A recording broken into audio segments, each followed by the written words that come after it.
గుంటూరులో మహిళను వివస్త్రను చేసి దాడికి పాల్పడిన ఘటనలో వేళ్లన్నీ కూటమి సర్కార్ వైపు చూపిస్తున్నాయి. ఆ వీడియో బయటపడ్డాకే చర్యలకు ఉపక్రమించారని, కలకలం రేగాకే హడావిడిగా కేసు నమోదు చేశారని విమర్శలు వ్యక్తమవుతున్నాయి. దాడి బాధితులకు అండగా ఉంటామని వైఎస్ఆర్సీపీ నేతలు భరోసానిచ్చారు.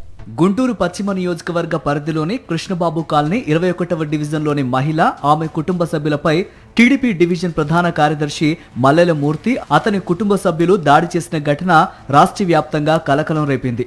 బుధవారం ఈ ఘటన జరగ్గా శుక్రవారం సాయంత్రం వీడియోలు సోషల్ మీడియాలో వైరల్ అయ్యాయి. దీంతో ప్రభుత్వ పెద్దల ఆదేశాల మేరకు పోలీసులు హడావిడిగా కేసు నమోదు చేశారు. బుధవారమే బాధిత మహిళ ఫిర్యాదు చేసిన వెంటనే చర్యలు తీసుకుని ఉంటే ఈ ఘటన జరిగేది కాదని సర్వత్రా ఆగ్రహం వ్యక్తమవుతోంది. మరోవైపు పశ్చిమ నియోజకవర్గ టీడీపీ ఎమ్మెల్యే కార్యాలయంలో పార్టీ పెద్దలు రాజీ కుదిర్చే ప్రయత్నం చేశారు. దాడికి సంబంధించిన వీడియోలు బయటకు రావడంతో వ్యవహారం బట్టబయలైంది. దీంతో ప్రభుత్వ పోలీసుల వైఫల్యంపై విస్తృతంగా చర్చ జరగకుండా ప్రభుత్వ పెద్దలు హడావిడి చేయటం మొదలుపెట్టారు. ఈ నేపథ్యంలోనే ఈ ఘటనను వైఎస్ఆర్సీపీ నేతలు తీవ్రంగా ఖండించారు. బాధిత కుటుంబాన్ని వైఎస్ఆర్సీపీ జిల్లా అధ్యక్షుడు అంబటి రాంబాబు, ఎమ్మెల్సీ లేళ్ల అప్పిరెడ్డి, పార్టీ నగర అధ్యక్షురాలు నూరి ఫాతిమా తదితరులు పరామర్శించారు.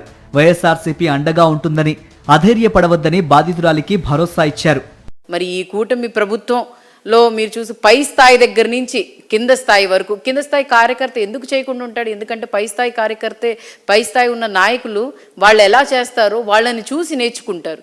అలాగే ఈరోజు ఆ విధంగానే చూసి నేర్చుకున్నారు. ఎందుకంటే ఎమ్మెల్యేలు చేస్తే తప్పు కానప్పుడు మనం చేస్తే తప్పేముంది అని చెప్పి ఉద్దేశంతో మరి కింద వాళ్ళు ఉన్న కార్యకర్త మరి వాళ్ళు ఎందుకు చేయకుండా ఉంటారు? మల్లెల మూర్తి తప్పు కాదని అనుకున్నారు. అందుకోసం హిజ్రాలను తీసుకొని వచ్చి ఆవిడ అలా విధంగా చేయటం నిజంగానే ఆ వీడియో చూస్తే ఎంత బాధగా ఉంది. టీడీపీ నాయకుడు మహిళను వివస్త్రను చేసి వేధించిన ఘటన అత్యంత హేయమని, సభ్య సమాజం తలదించుకునేలా ఉందని వైఎస్ఆర్సీపీ మహిళా విభాగం అధ్యక్షురాలు ఎమ్మెల్సీ వరదు కళ్యాణి అన్నారు. దీనికి బాధ్యత వహిస్తూ హోంమంత్రి అనిత పదవికి రాజీనామా చేయాలని, సీఎం చంద్రబాబు మహిళా లోకానికి క్షమాపణలు చెప్పాలని ఆమె డిమాండ్ చేశారు. బయటకు వెళ్ళిన రక్షణ లేదు. అసలు లా అండ్ ఆర్డర్ పూర్తిగా ఫెయిల్ అయిపోయింది కూటమి అధికారంలోకి వచ్చాక.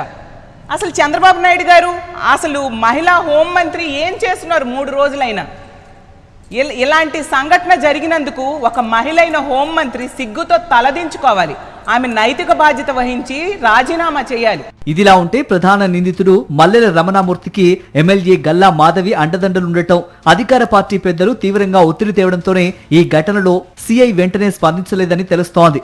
నగరంపాలెం సీఐ సత్యనారాయణను వీఆర్ కు పంపించారు. శాఖపరమైన విచారణకు ఆదేశించారు. ఇక దాడికి పాల్పడిన మల్లెల వెంకటరమణమూర్తి భార్య ఎం సంపూర్ణ, సోదరి తిరుపతి లక్ష్మి, కుమారులు మల్లెల వెంకట సాయి కార్తిక్, మల్లెల దుర్గాప్రసాద్, తిరుపతి రమేష్, తమ్మిశెట్టి విజయ్, తమ్మిశెట్టి వెంకటేష్, మాధవి అలియాస్ కొండమ్మలను పోలీసులు అరెస్టు చేసి కోర్టులో హాజరుపరిచారు.